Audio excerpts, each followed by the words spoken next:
Ini adalah perintah dari Allah untuk orang-orang yang beriman agar mereka masuk ke dalam Islam secara menyeluruh, yaitu semua syariat agama.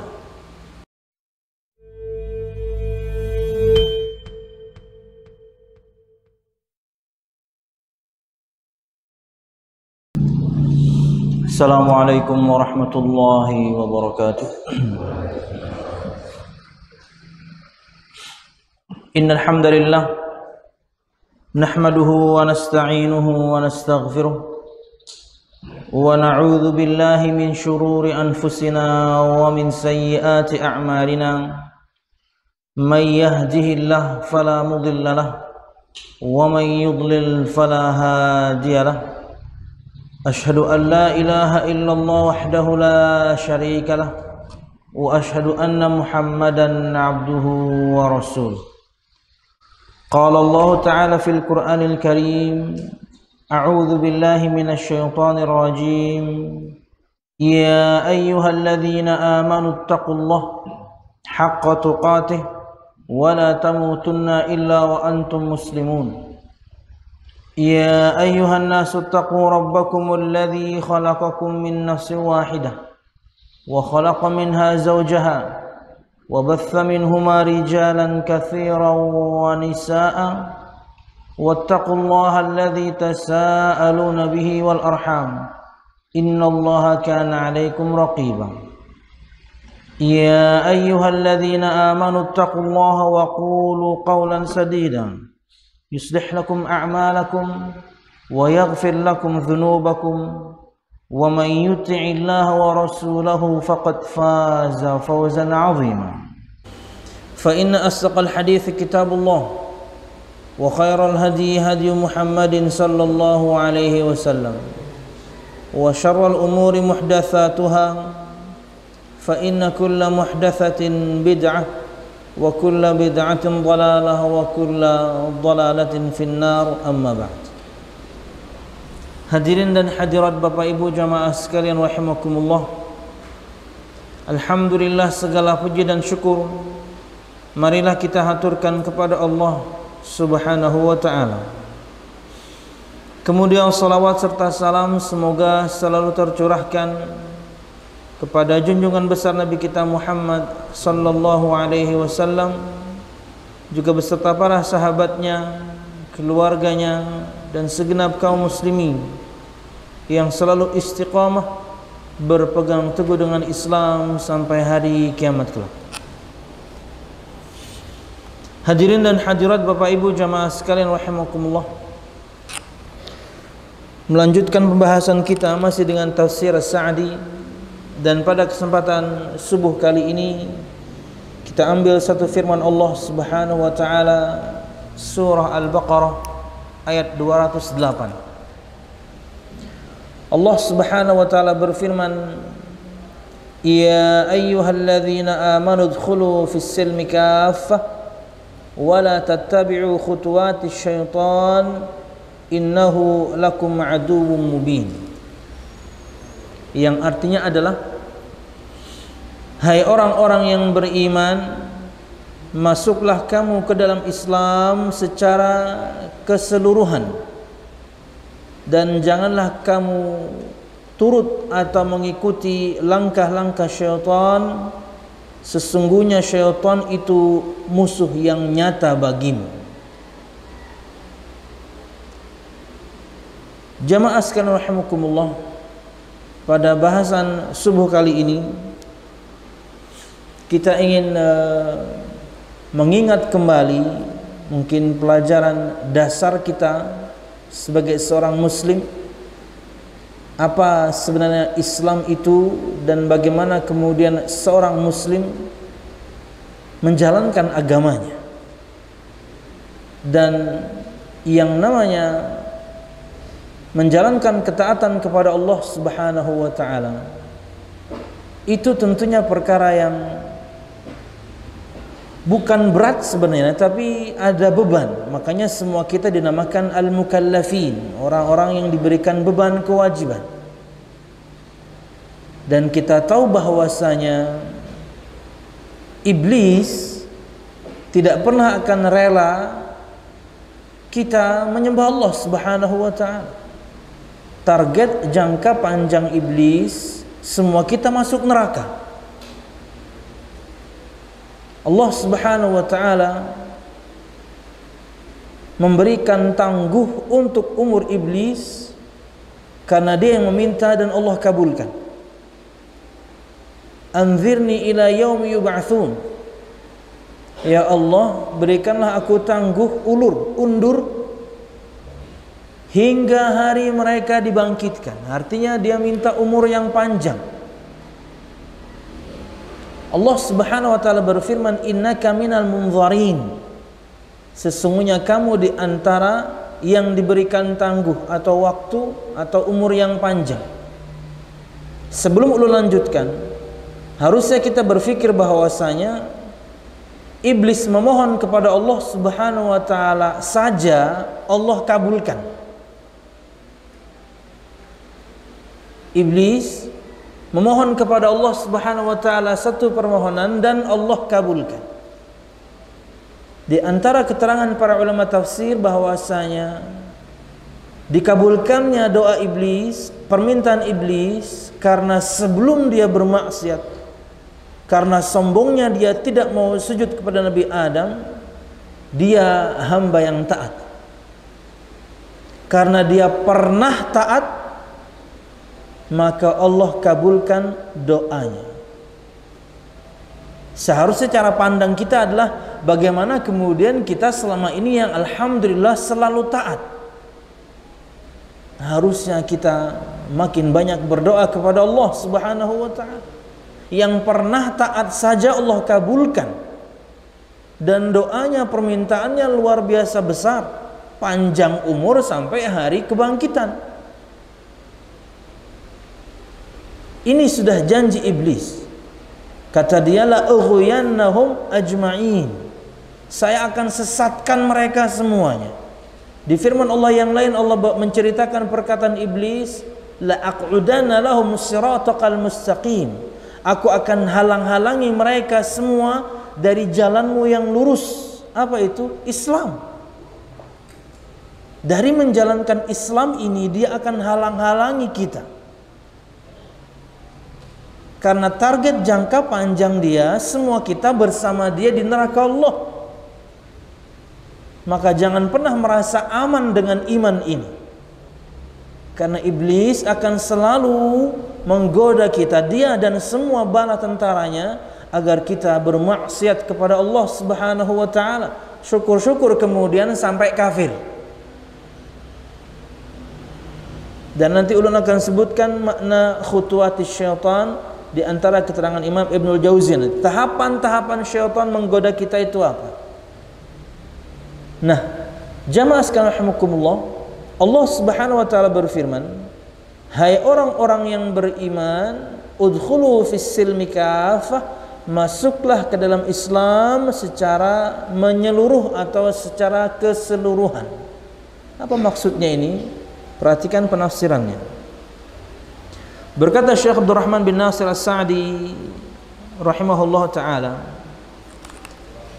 hadza amrun min Allah ta'ala lil mu'minin ay yadkhulu fis silmi kaffah ay fi jami'i syara'i'id din wa la yatruku minha syai'a wa alla yakunu mimman ittakhadha ilahahu hawah in wafaqal amra al-mashru'a hawahu fa'alahu wa in khalafahu tarakahu.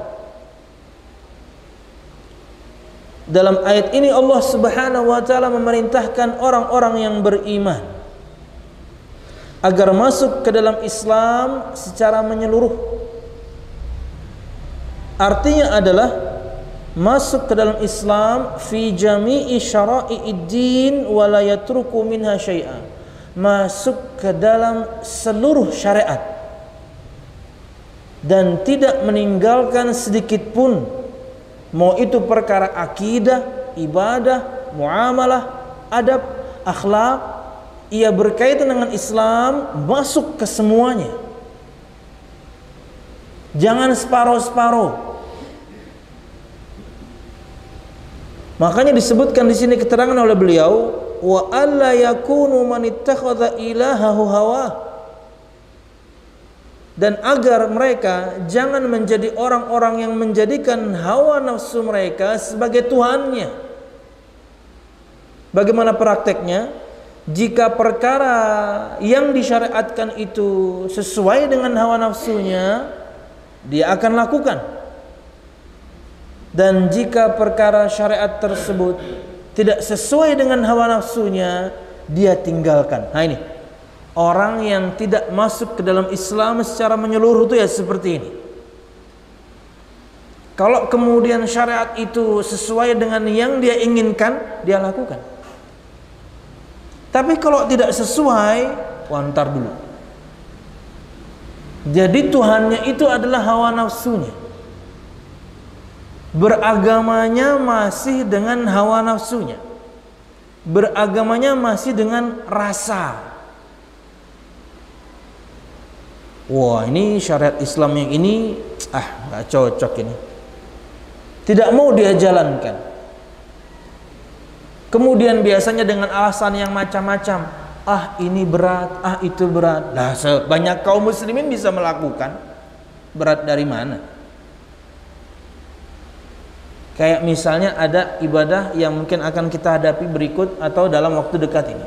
Apa itu? Ibadah kurban.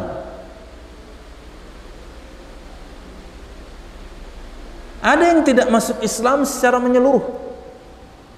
Bagi dia menyembelih kurban beratnya minta ampun. Padahal dia paling murah ya sekarang itu ya. Kalau kambing itu 2,7. Naik dulu tahun lalu 2,3 dapat. Sekarang 2,7 udah paling murah tuh kambing. Setahun sekali 2,7 berat. Padahal tiap bulan dia bisa cicil ini, cicil itu. Padahal persekian bulan bisa beli ini, bisa beli itu. Kenapa? Karena nggak cocok dengan hawa nafsunya. Barang yang dia inginkan aja bisa dia beli. Bukan lagi 2,7. Mungkin 2 kali lipat, mungkin 3 kali lipat bisa dia beli. Ini peringatan untuk semua kita. Apalagi misalnya alhamdulillah kita memiliki kemampuan dalam artian harta kita untuk orang yang kita nafkahi berlebih. Kita sudah menafkahi anak kita, istri kita, atau mungkin orang-orang yang di bawah tanggungan kita sudah uangnya lebih. Nah, berarti Anda mampu. Karena memang embel-embel dari sabda Nabi Muhammad SAW itu memang kemampuan. Barang siapa yang dalam riwayat Imam Ibnu Majah, barang siapa yang memiliki kemampuan, man kana lahu sa'atun, kemampuan, kelapangan harta, walam yudhi, dan dia tidak menyembelih udhiyah, dan dia tidak berkurban, fala yaqrabanna musallana, jangan sekali-kali mendekati masjid atau musalla kami. Bukan berarti dia keluar dari Islam, tidak. Ini diantara cara Nabi Muhammad SAW menyampaikan satu perkara itu dosa besar. Dia bukan bagian, barang siapa yang melakukan A, B, C, dia bukan bagian dari kami. Kan banyak gitu ya, bukan bagian dari kami. Kalau di hadis ini, jangan mendekati tempat sholat kami. Bukan berarti orangnya ini keluar dari Islam, enggak. Cuman ini adalah bentuk bagaimana Nabi Muhammad menyampaikan sesuatu, darinya difahami, oh perbuatan besar nih, dosa besar nih kalau misalnya dilakukan. Jadi patokannya itu adalah Anda sudah menafkahi keluarga, nanti mungkin nanti dari tanggal 1 Anda akan tahu, tanggal 1 Dzulhijjah Anda akan tahu nafkah istri, anak, atau siapapun orang yang Anda nafkahi cukup. Contohnya masih nyisa 3 juta, Anda mampu berarti. Kalau limosin ya sepertujuhnya itu 5 jutaan. Kalau yang pengen limosin ya. Ulun belum pernah dengar gitu kurban tapi pakai sapi wagyu. Nah, itu tuh. Harusnya iya, kapan-kapan lah ya. Mungkin kita yang akan menggebrak adalah musola Al-Ikhlas ya. Kurban tapinya sapinya sapi wagyu. Jamaah, masuklah ke dalam Islam secara menyeluruh. Jangan separuh-separuh. Masuk dalam semua perkara Islam semuanya. Jadikan hati ini tunduk pada syariat. Berat memang, tapi itulah kita. Mau perkara akidah, ibadah, muamalah, adab, akhlak, Nabi Muhammad ajarkan semua. Wahyu dari Allah Subhanahu wa taala.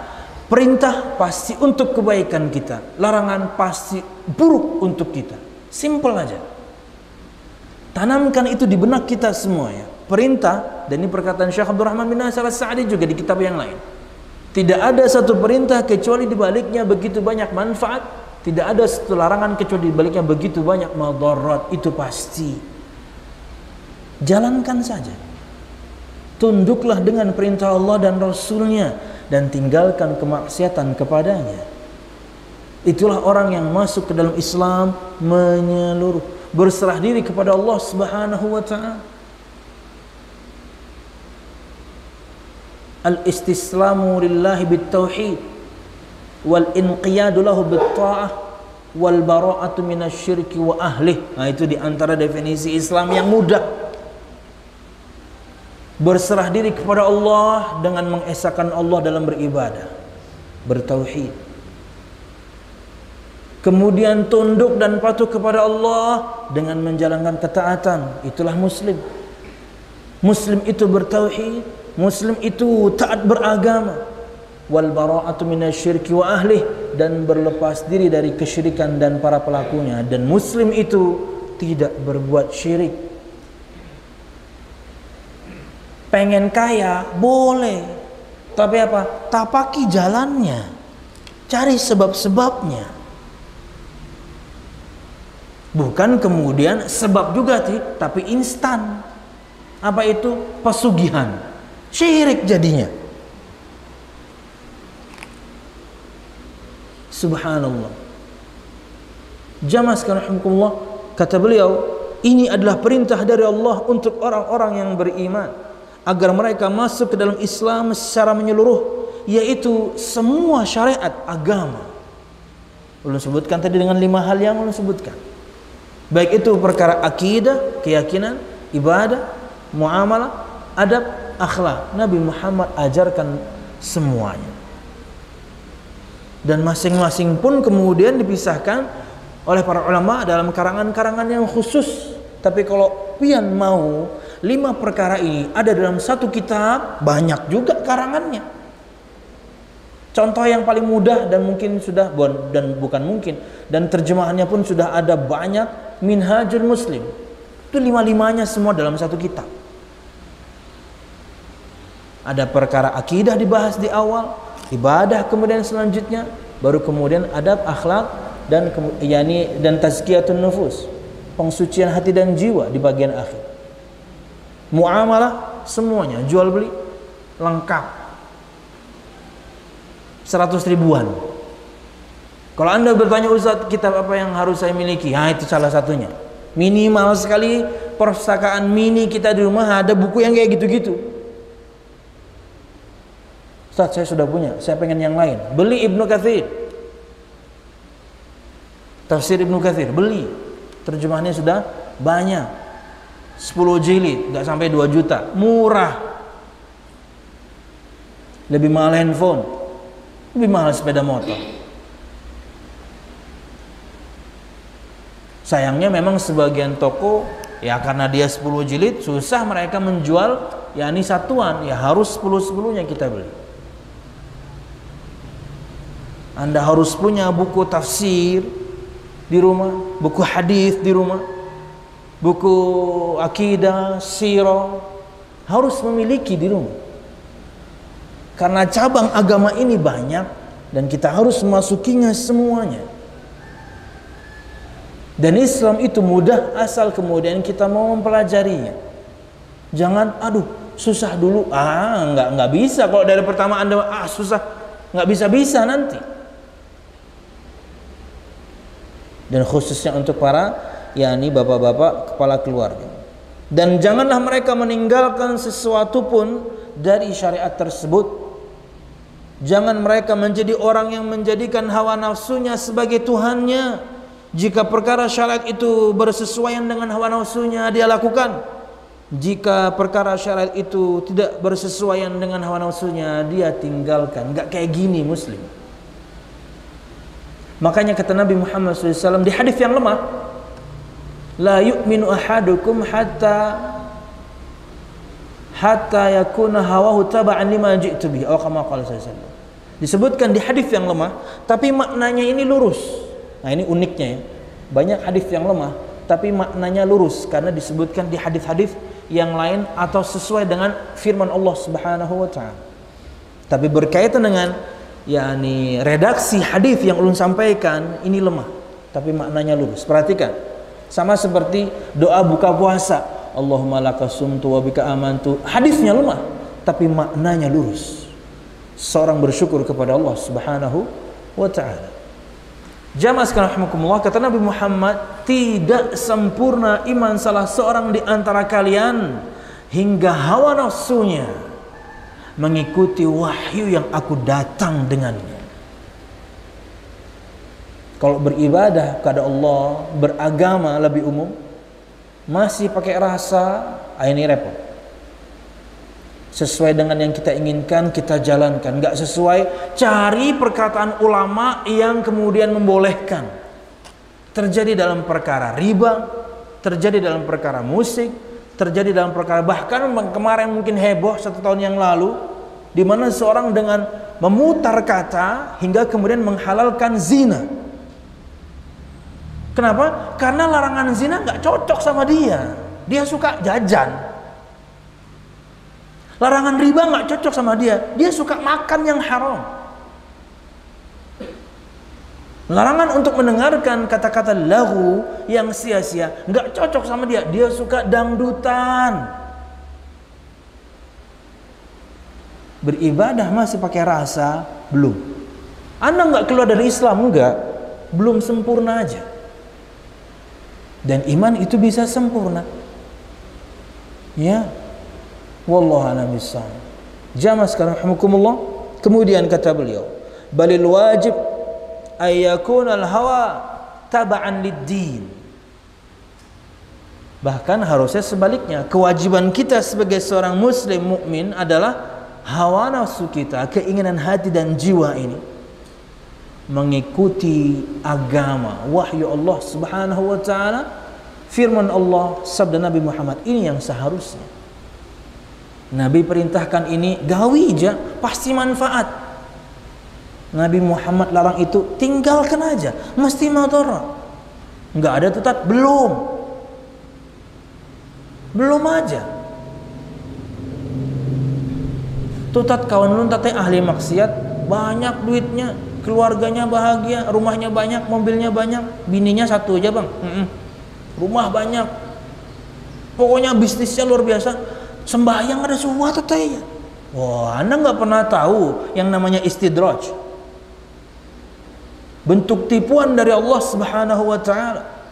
Allah limpahkan untuk Anda nikmatnya dengan maksiat yang Anda lakukan, agar Anda makin lupa Allah. Orang akhirnya makin lupa. Anda gak ada sembahyang jagain lancar, rezeki Anda aja. Apa nyoyo sembahyangnya? Kayak itu aja nyawa aja. Gaji itu aja nyawa lo aja. Anda harus sembahyang. Istidraj, tipuan dari Allah berupa nikmat. Allah gelontorkan begitu banyak, walaupun Anda bermaksiat, Anda akan tertipu. Anda akan makin jauh dari Allah Subhanahu wa taala. Bukti Allah sudah tidak cinta, selajur. Jangan sampai seperti itu. Orang yang beriman dengan sedikit maksiat saja dia ngerasa kok bermasalah lawan bini, dengan sedikit maksiat saja dia ngerasa kok. anak kurang ajar, dengan sedikit maksiat aja dia ngerasa kok bermasalah lawan orang tua. Iya, karena semua musibah yang menimpa kita mesti karena perbuatan tangan kita sendiri. Bagi yang ngerasa mun kada-kadai ya.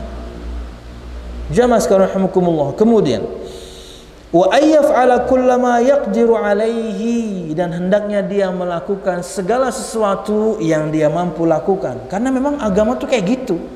Enggak mampu salat berdiri, silahkan duduk. Duduk juga enggak mampu, silahkan rebahan. Anda mukim, salatlah sempurna. Anda musafir, ada qasar. Anda sedang nyaman, lapang, salatlah sempurna. Ada halangan sesuatu, silahkan jamak. Ada keringanan-keringanan. Air banyak, ya wudu pakai air. Enggak ada, tayamum kita. Beristinja, ada air, pakai air kita. Enggak ada, pakai batu kita. Islam itu mudah. Enggak mampu ini, ada jalan yang lain. Belum mampu juga ada, tinggal kita mau atau enggak.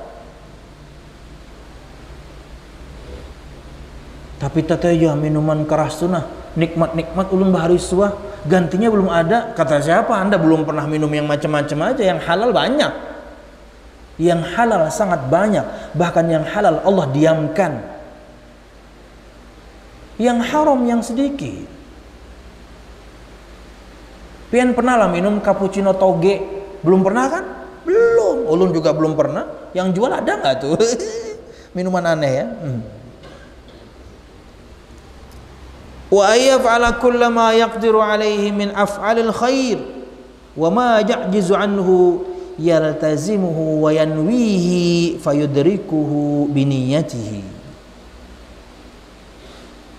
Dan hendaklah dia melakukan segala sesuatu bagian dari syariat sesuai dengan yang dia mampu, dan melakukan perbuatan-perbuatan kebaikan, dan yang dia tidak mampu maka niatkan, dan kemudian dia harus lazimi istiqomah, pelan-pelan melakukannya.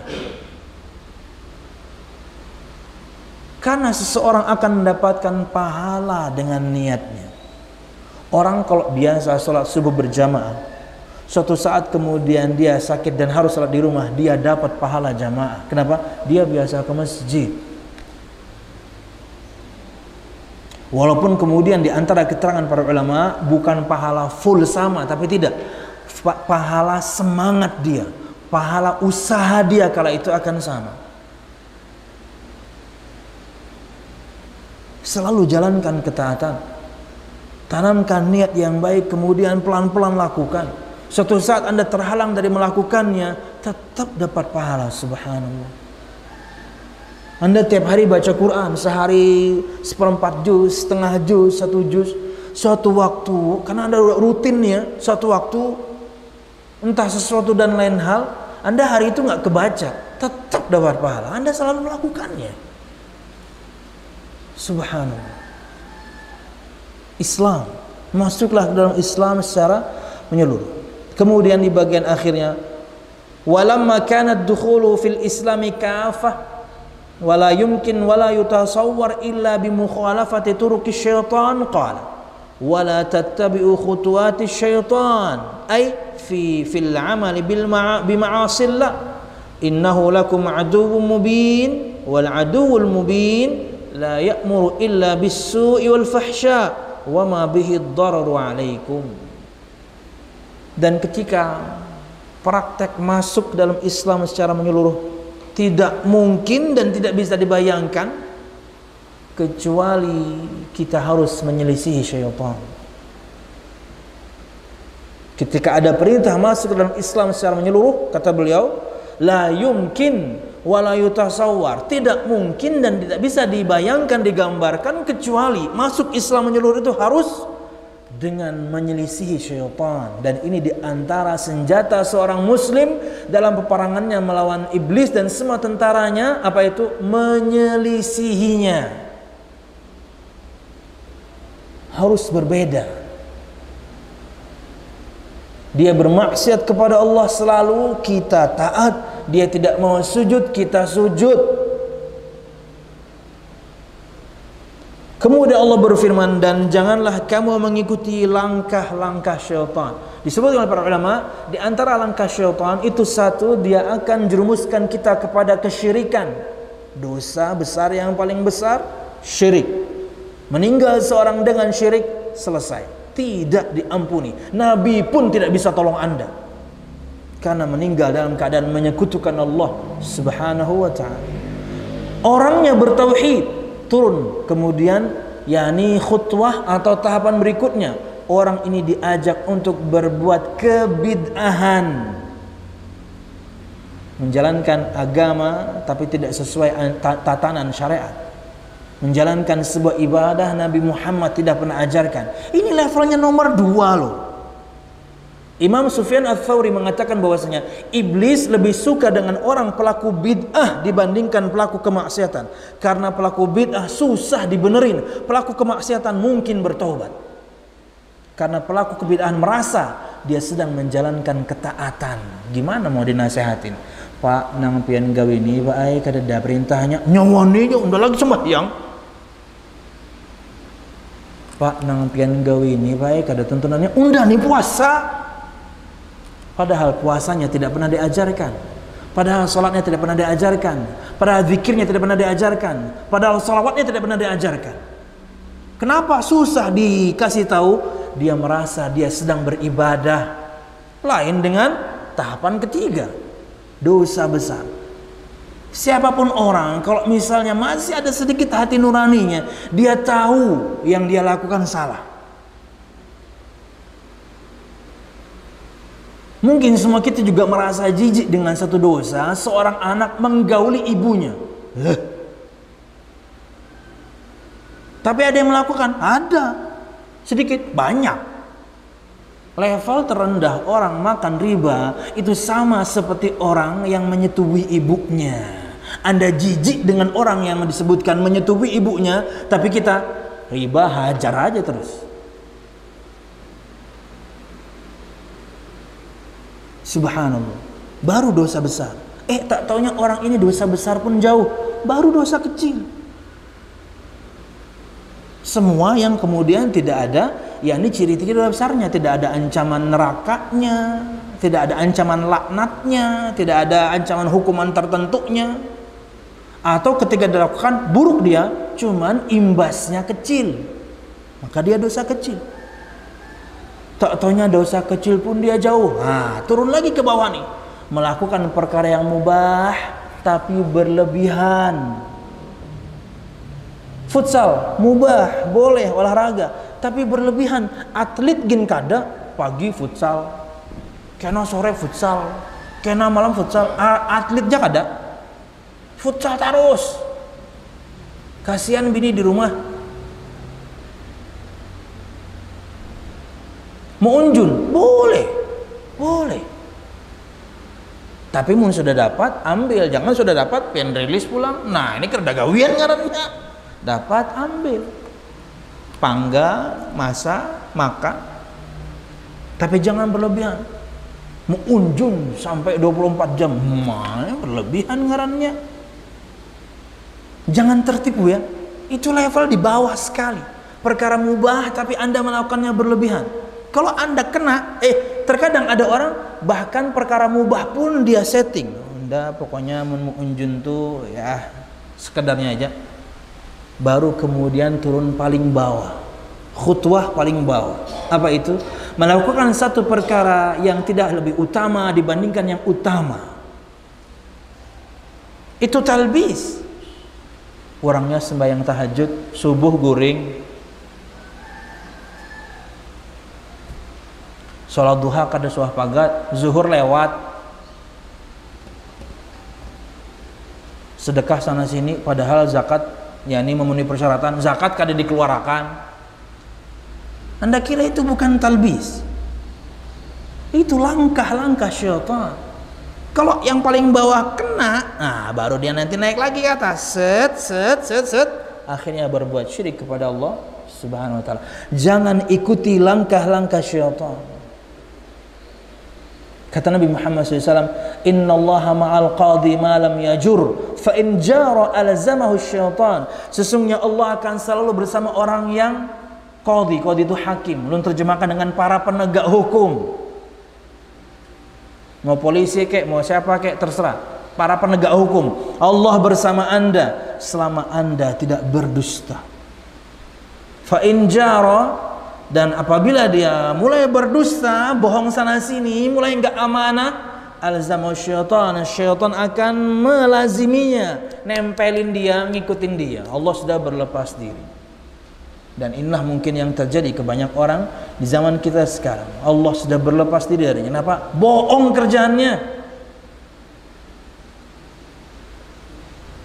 Wallahu a'lam bishawab. Kemudian ditutup dengan innahu lakum aduwwum mubin, wala tattabi'u khutuwati syaitan, dan janganlah kalian mengikuti langkah-langkah syaitan dalam berbuat maksiat kepada Allah. Itulah langkah syaitan dengan 6 tahapan tadi. Innahu lakum aduwwum mubin, sesungguhnya dia untuk kalian adalah musuh yang nyata. Repotnya itu musuh yang nyata tapi dia nggak kelihatan. Repot. Musuh tapi nggak kelihatan. Tapi itulah yakni Allah firmankan dia musuh yang nyata. Permusuhannya kepada kita nyata. Target jangka panjang dia agar semua kita masuk neraka Allah Subhanahu wa taala. Innama yad'u hizbahu liyakunu min ashabis sa'ir. Dia menyeru hizbnya, orang-orang yang mau mendengarkan tipu rayunya agar masuk neraka Allah Subhanahu wa taala. Bahkan di antara tafsir para ulama ketika iblis mengatakan, "Tsumma la'atiyannahum min baini aydihim wa min khalfihim wa an aymanihim wa an syama'ilihim wa la tajidu aktsarahum syakirin." Aku akan mendatangi mereka. Ayat setelah yang sebelumnya tadi disebutkan, saya akan halangi mereka dari jalanmu yang lurus. Cukup? Enggak. Saya akan datangi mereka dari depan, belakang, kanan, kiri. Di antara penasihat para ulama, saya akan halangi mereka dari kebenaran. Saya akan hiasi untuk mereka dunia. Saya akan buat mereka cinta dunia. Saya akan hiasi mereka kebatilan. Saya akan hiasi untuk mereka dunia. Saya akan bikin ragu mereka tentang perkara akhirat. 4 jalan. Kebenaran dihalangi, keburukan dibikin indah, kemudian yakni apa tadi? Ragu akan perkara cinta dunia dan ragu akan perkara akhirat. 4 jalan iblis akan masuk kepada kita. Wallahu a'lam bishawab. Dan sesungguhnya dia adalah musuh yang nyata, dan musuh yang nyata la ya'muru illa bis-su'i wal fahsya, tidak memerintahkan kecuali dengan keburukan dan perkara-perkara yang keji. Wa ma bihi darura 'alaikum, dan semua perkara yang mesti bermadarat untuk kalian. Itulah perintah musuh yang nyata, biar kita selalu celaka. Wallahu a'lam bishawab. Inilah yang bisa saya sampaikan berkaitan dengan masuk Islamlah secara menyeluruh semua perkara agama. Belajar pelan-pelan dan camkan pada diri ini ketundukan dan kepatuhan. Perintah pasti maslahat, larangan mesti madarat. Langkah-langkah syaitan lawan dengan menjalankan ketaatan kepada Allah Subhanahu wa ta'ala. Wallahu a'lam bishawab. Ini yang bisa saya sampaikan. Mudah-mudahan bermanfaat. Salah dan khilaf, mohon maaf. Mudah-mudahan kajian kita diberkahi Allah Subhanahu wa ta'ala. Amin ya rabbal alamin. Subhanakallahumma bihamdika asyhadu an la ilaha illa anta astaghfiruka wa atubu ilaik. Assalamualaikum warahmatullahi wabarakatuh.